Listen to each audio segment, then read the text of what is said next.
안녕하십니까. 김상규 전조달청장입니다. 오늘은 그 5번째 강의가 되겠습니다. 오늘은 공화정을 파괴한 가이사르, 폼피우스, 크라수스가 연출한 삼두정치에 대해서 공부하겠습니다.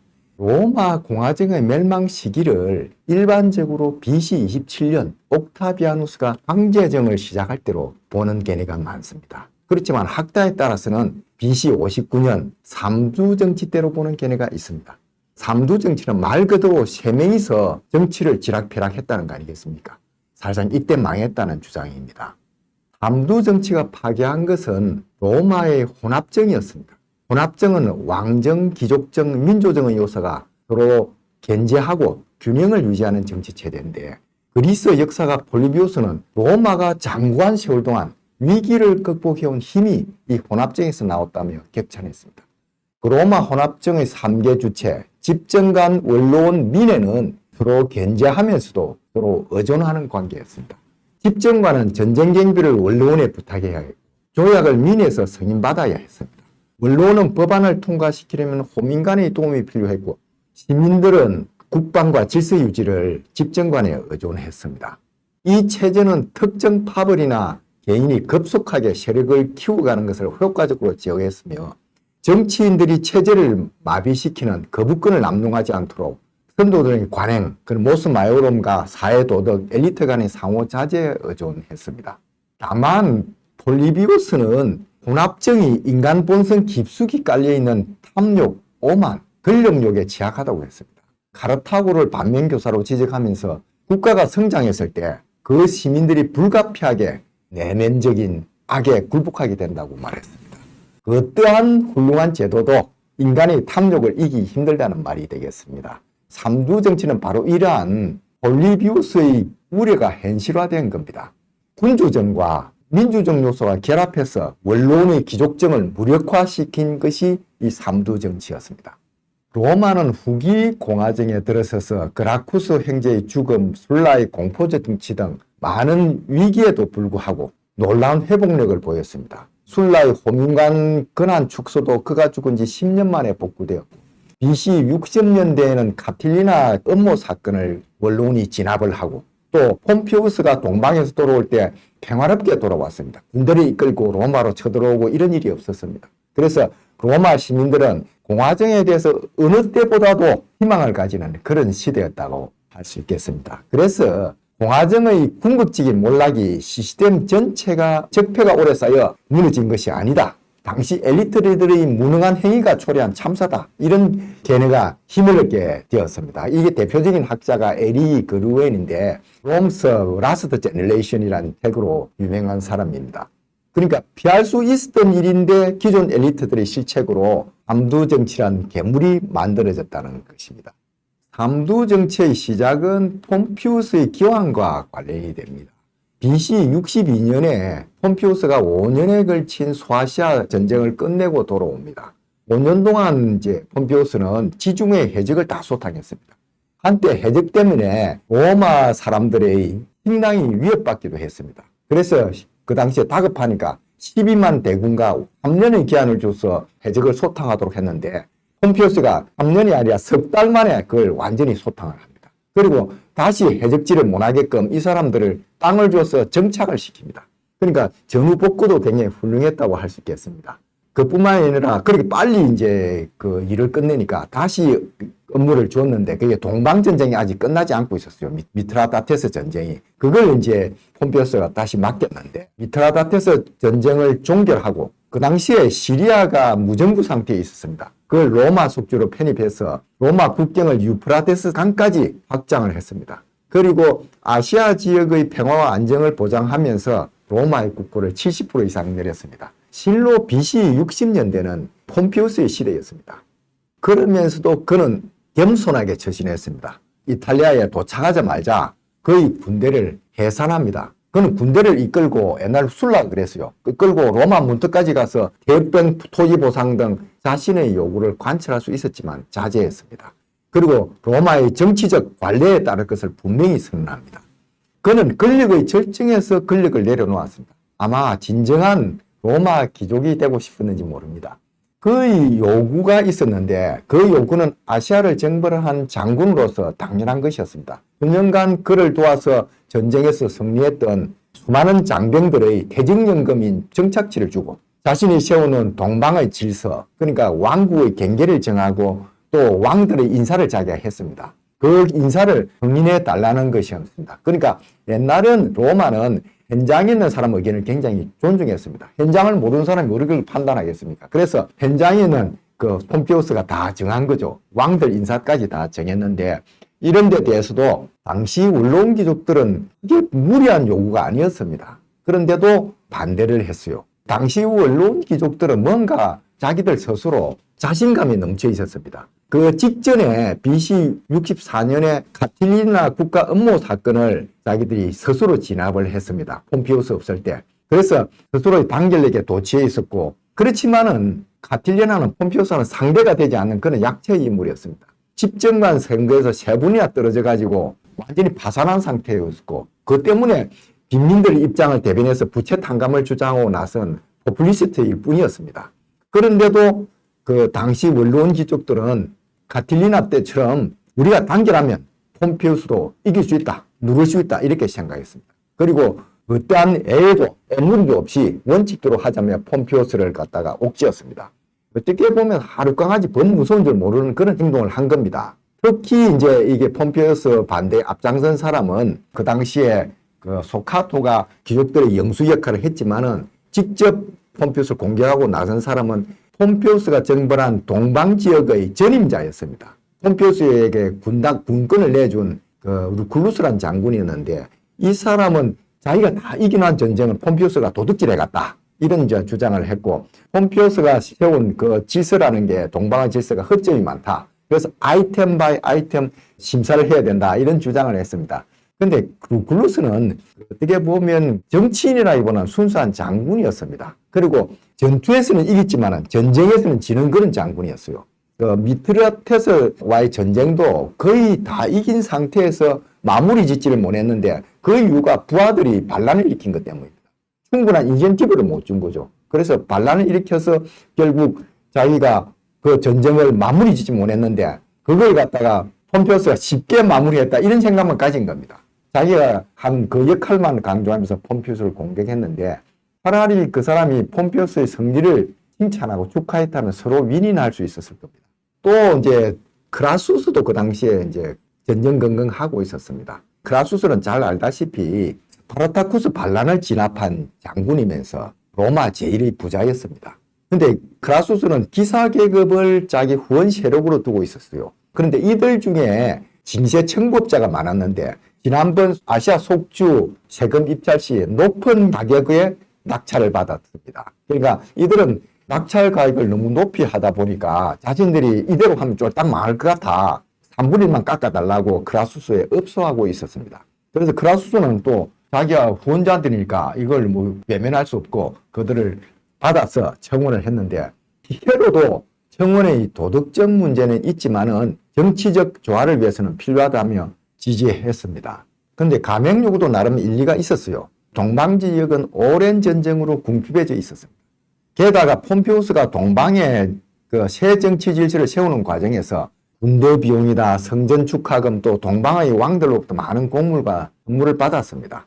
성경에 나오는 헤롯 왕도 이때 그 폼피우스가 유대의 왕으로 봉했는데 그냥 있지는 않았을 겁니다. 이 사람도 뭐 온갖 그 뇌물을 다 바쳤을 가능성이 있는데 폼피우스는 그런 돈을 끌어모아 로마로 가져왔고 로마 유동성이 풍부해졌습니다. 그리고 이자율이 떨어졌는데 그 징세 청구업자는 자금이 풍부해지니 과감히 베팅했고 비싸게 낙찰되고 말았습니다. 그런데 이제 폼피우스가 전후 질서를 세우는 과정에서 전리품 등으로 그 지역의 재화를 한꺼번에 끌어당긴 것이 앞으로 징세 청구업자 그들 세운을 고갈시키는 효과도 있었습니다.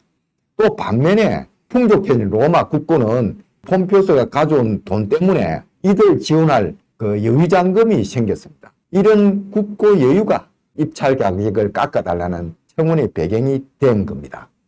하지만 이제 당시 귀족파의 영수 역할을 한 소카토는 입찰은 자기 책임과 판단해 하는 거 아니냐. 낙찰을 받았으면 그에 대한 이득도 손실도 그 낙찰자가 책임져야 하는 게 원칙이다. 그렇게 하면서 크라수스의 청원을 반대하는데 그 원리는 맞습니다. 카토가. 그렇지만 문제 해결은 못했다는 생각이 듭니다. 그 사정 변경 이런 걸 갖다가 전혀 허용 안 한 겁니다.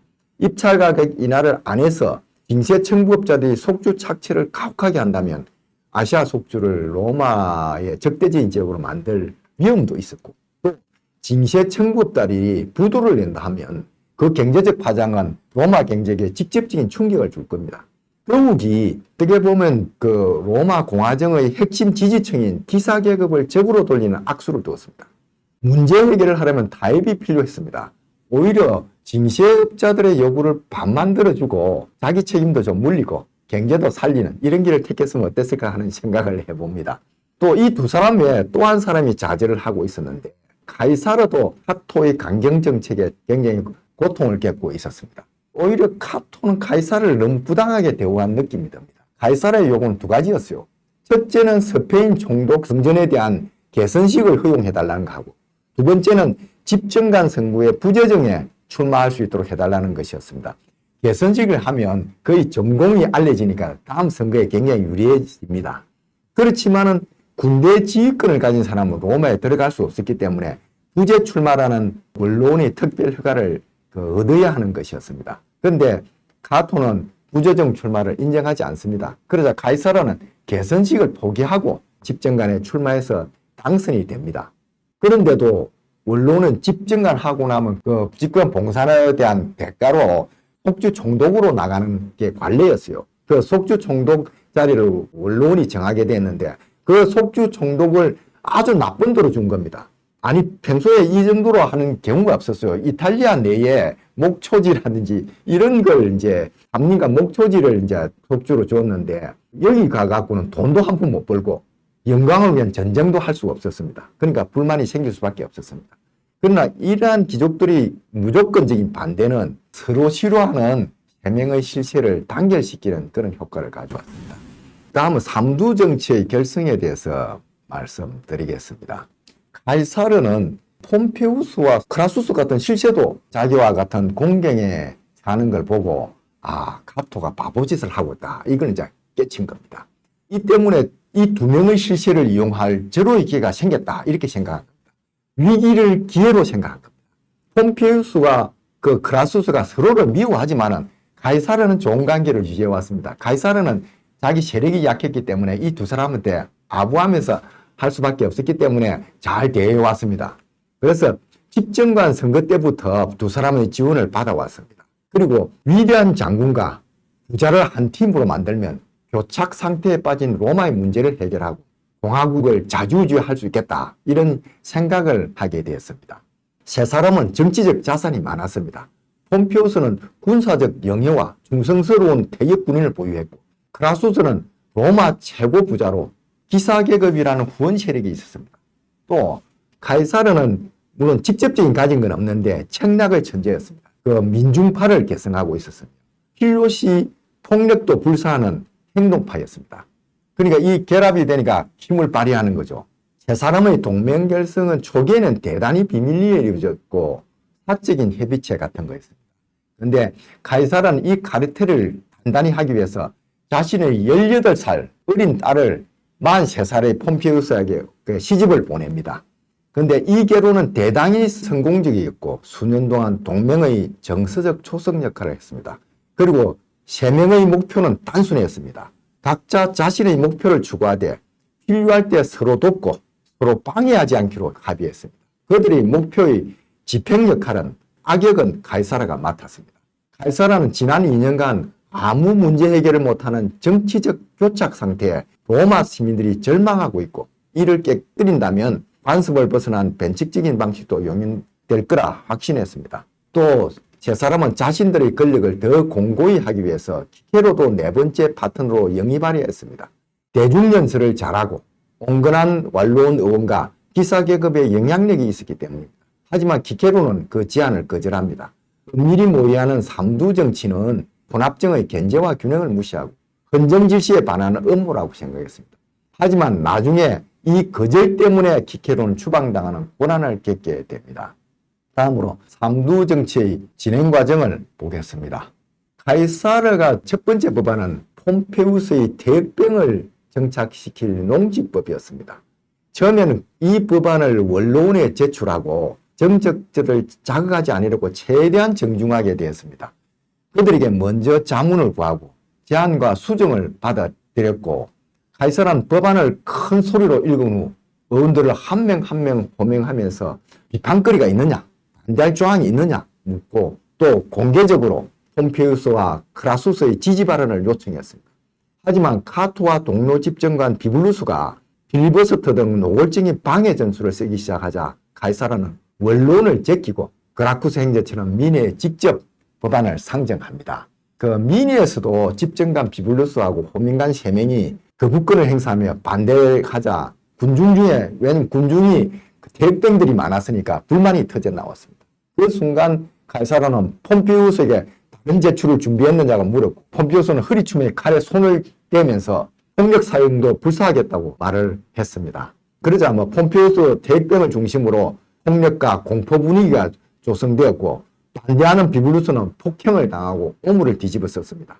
이렇게 농지법이 통과되고 나자 비블루스는 집거했습니다. 그러면서 하늘의 별이 불길한 징조를 보인다며 카이사르의 모든 행위를 무효화하려 했지만은 아무 소용이 없었습니다. 왜냐하면 카이사르가 대신관을 겸임하고 있었습니다. 그 당시에 폰티펙스 막시무스를 겸임하고 있었고 카이사르는 비블루스의 행위가 정치적인 것이다. 이 아무 의미 없는 종교적 무기를 갖다가 쓰고 있을 뿐이다 하고 선언했습니다. 이렇게 되니까 거칠 것이 없어졌지 않습니까? 카이사르는 나머지 입법도 신속히 추진했습니다. 폼페이우스가 동방에서 결정한 모든 조치들을 일괄 제거하는 법안도 또 크라수스를 위한 징세 청구업자 입찰금 깎아주는 법안도 그냥 통과시켰습니다. 자신의 신복 호민관에게 자신을 위한 법안도 제안하게 합니다. 카이사르에게 5년간 갈리아 피살피나와 일리리쿰을 3개월 군단으로 통솔하는 권한을 부여하는 법을 통과시켰는데 마침 원로원은 트란살피나 갈리아 총독이 죽자 그 속주까지 합쳐 3개 속주와 4개 군단을 통솔할 수 있는 권한을 카이사르에게 부여했습니다. 아마 이러한 부치는 그 당시에 전운이 감독에 있었어요. 당시 갈리아의 헬베티족이 로마 영토로 이동하고 있던 정보 때문에 이런 행운을 카이사르가 뒤집어쓰게 된 겁니다. 그런 행운도 있었다는 말씀을 드립니다. 다음으로 이제 삼두 정치의 영향과 평가를 해보겠습니다. 첫째는 이제 귀족들이 문의빚은 참사라고 생각됩니다. 카이사르는 교착 상태에 빠져있던 민원을 폭력으로 해결했습니다. 하지만 폼페이우스와 크라수스의 신뢰를 얻었고 수많은 태익병들과 기사계급의 인기를 확보할 수 있었습니다. 카이사르의 정치적 자산이 오히려 늘어나는 경우가 되었습니다. 당시 카토가 폼페이우스에게 태익병을 위한 정착지를 주고 크라수스의 친구들에게 입찰 가격을 경감해 줬더라면 이러한 동맹은 결코 결성되지 못했을 겁니다. 왜냐하면 원래 크라수스와 폼페이우스는 굉장히 사이가 나빴어요. 그뿐만 아니라 서로 정적이 있었기 때문에 항상 서로 헐뜯고 업무를 하고 이런 사이였습니다. 따라서 카토의 그 무지막지한 반대가 이들이 협력할 수 있는 판을 깔아준 셈입니다. 당시 기득권을 가지고 있던 언론 귀족들의 무능이 비롯된 참사라고 평가할 수밖에 없습니다. 그들은 대안 없이 반대만 했고 고민을 하지 않았던 것 같습니다. 이 사안들이 불발될 경우 어떤 사태가 일어나고 어떤 것이 생길지 생각지 않았습니다. 법안이 누구에게 이익이 되고 어느 정치 세력이 커지느냐만 관심을 기울였습니다. 모두가 커질 생각보다는 모두를 난장이로 만들 생각만 한 것 같습니다. 두 번째로는 폭력 정치가 안착하는 계기가 되었습니다. 삼두 정치로. 카이사르가 원로원을 배제하고 민회에서 폭력을 도입한 책임은 피할 수 없습니다. 그전에도 종종 민회의 폭력이 없지 않았습니다. 그러나 폭풍이 거셌고 폭력을 휘두른 자는 처벌을 받았습니다. 그 결과 곧 혼합정이 복원되었습니다. 그러나 이번 삼두 정치는 카이사르가 10년간 그 후에 갈리아 총독을 차지하는 등 계속 성성정과하게 되었고 그 불법적 행위에 대한 인과응보가 없었습니다. 이렇게 불법이 오랜 기간 완벽하게 성리한 경우는 없었습니다. 그러니 이러한 정치 폭력의 성공을 보고 모방하려는 새로운 정치 선동가들이 나올 수밖에 없었습니다. 로마의 거리는 또 다른 폭력 정치의 무대가 되었고 공화국의 공공장소는 입법 과정을 마비시키는 전쟁터로 변했습니다. 정책이 토론이나 합의로 결정되지 않고 어느 파벌이 어떤 깡패를 끌고 오느냐로 결정되었습니다. 헌정 질서는 존경의 가치를 잃어버렸고 힘이 정의가 되는 세상이 되었습니다. 삼두 정치에서 비롯된 폭력과 일탈이 공화국 몰락의 단초라 할 수 있겠습니다. 코라수스가 시리아에 가서 바르테아 전쟁에서 죽고 삼두 체제가 무너질 때도 원로원 귀족들은 카이사르에 대항하기 위해 폼페우스를 단독 집정관으로 선출합니다. 이는 스스로 혼합정의 정신과 모스마이오름을 저버린 행위였습니다. 귀족들은 파당의 이익을 지키기 위해서 오히려 독재 시대의 태음을 택했다고 할 수 있겠습니다. 이런 게 다 문제 해결 능력 상실 때문에 초래되었다는 생각이 듭니다. 로마 혼합정은 오랜 세월 갈등을 해결하며 개인의 야망을 잘 통제해 왔습니다. 그런데도 삼두체제에 의해서 어처구니 없이 무너져 내렸습니다. 오랜 세월 견뎌왔던 훌륭한 문명이 무너지는 것은 한순간이라는 것, 느낌을 떨칠 수 없습니다. 공자난성이입해라고 공은 쌓기는 힘들어도 무너뜨리는 것은 쉽다는 옛날 말이 가슴에 와닿았습니다. 그것이 정치가 시대의 문제를 해결하지 못해서라 생각합니다. 정치는 문제 해결을 위해 존재하는 겁니다. 당시 로마의 귀족들은 문제를 앞에 두고 과거의 원칙만 고집했습니다. 폼페우스와 크라수스가 제기한 문제는 그 시대의 당면 과제였고 가장 강력한 정치 세력들의 요구였습니다. 또 카이사르에 대해서는 너무나 불공평했습니다. 귀족들이 신봉하는 모스 마이오름도 선조들이 타협과 관용, 인내의 정신을 지키지 못하고 그들은 거칠어와 형식만 고시하려 했다는 생각이 듭니다. 마지막으로 우리에게 주는 교훈을 보겠습니다. 지금 우리는 기업을 옥죄는 산적한 문제들을 안고 있습니다. 최근 기업들은 그 노란봉투법과 52시간제, 중대재해처벌법 등의 문제를 계속 제기하지만은 정치권에서는 정부는 아무런 대책도 내놓지 못하고 있습니다. 경쟁국인 일본, 대만에 비해 우리가 엄격한 규제를 가지고 있다면 경쟁의 원리상 푸는 게 맞지 않겠습니까? 그러니까 하청에 대한 우리가 지금 그 노란봉투법 때문에 실질적 교섭 책임에 대한 문제로 고민하고 있는데 일본은 이걸 사법부 판례를 통해 정하고 있습니다. 그런데 우리는 노란봉투법이라는 법률로 규제를 하고 있습니다. 이것이 사용자에 대한 형사처벌에서는 현격하게 다른 결과를 만들어냅니다. 일본에서는 원청 사용자가 하청 노조와의 단체 교섭을 거부하더라도 바로 형사처벌로 이어지지 않습니다. 반면 한국은 원청 사용자가 단체 교섭을 거부하면 형사처벌 대상이 됩니다. 그런데 재행법정주의는 무엇이 범죄인지 명확해야 합니다. 우리 법문구에 보면 실질적이고 구체적으로 지배 결정할 수 있는 자라는 대단히 불확정적이고 추상적인 개념을 사용하고 있습니다. 이를 근거로 기업인에게 행보를 부과할 수 있겠습니까? 이런 규제하에서 자유가 어디 있으며 기업 경영진이 어떻게 제대로 경영을 할 수 있겠습니까? 빨리 노란봉투법을 고쳐야 한다고 생각합니다. 그리고 일본은 52시간제의 경우 탄력적 제도를 두고 있습니다.